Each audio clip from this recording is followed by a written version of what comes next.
Happy COVID lockdown. Um, what have I been up to?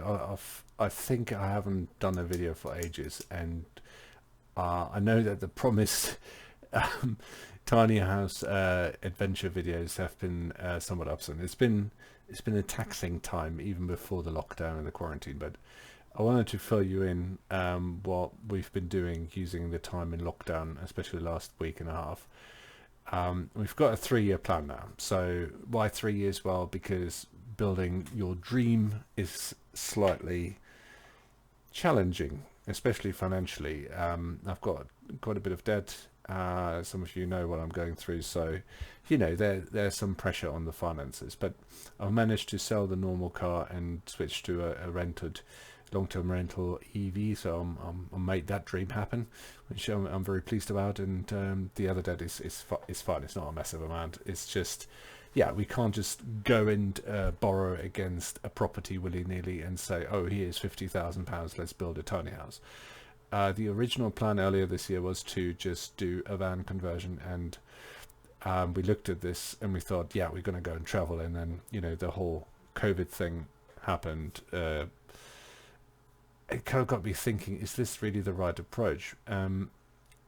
We have, through, I don't know, the universe, I guess, chance, let's call it chance, or fate, as some of you might want to call it. Anyway, we are getting into a better place. So the idea is this: we still build a tiny house, which is going to be our jumping off point, and we're going to do a business case, a presentation to a bunch of or small group, select group of local farmers here in Milton Keynes, and say, can we please have a couple of acres of your land?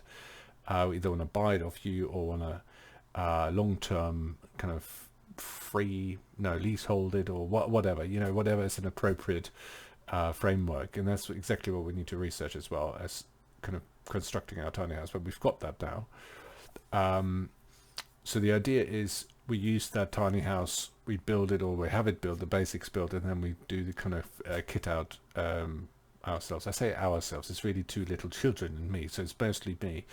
And I keep it to 12 volts as much as possible. It's not going to be quite modern and energy efficient and everything else. But the idea is, we can have it on the driveway here, we can have it nearby, and then move it to hopefully a bunch of farmland, which is just going to be farmland, which we want to, in the long term, return partly to nature and demonstrate and teach others, especially farmers, how you can suck carbon out of the air and become carbon negative or carbon neutral. No, not carbon neutral. It's the one where you take more carbon out than you kind of release, I guess is the way to say it. So that's one angle, which we're hoping gets us into the barn door, so to speak, or through the barn door even.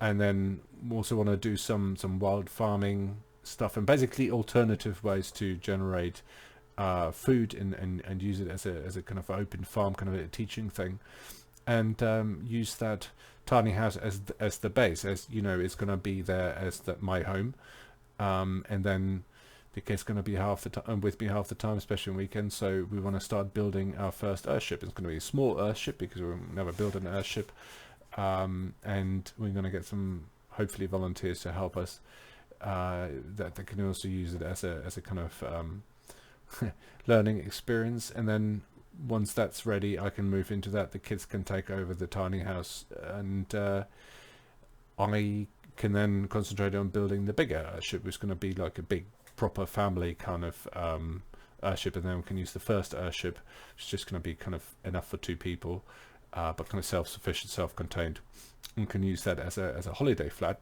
to generate income, while people maybe come to learn how to do hydroponics or do wild farming, or reforestation, or whatever. It's all about capturing more carbon than we release, and teaching people about ways to live off the land in a more sustainable way, more carbon positive way.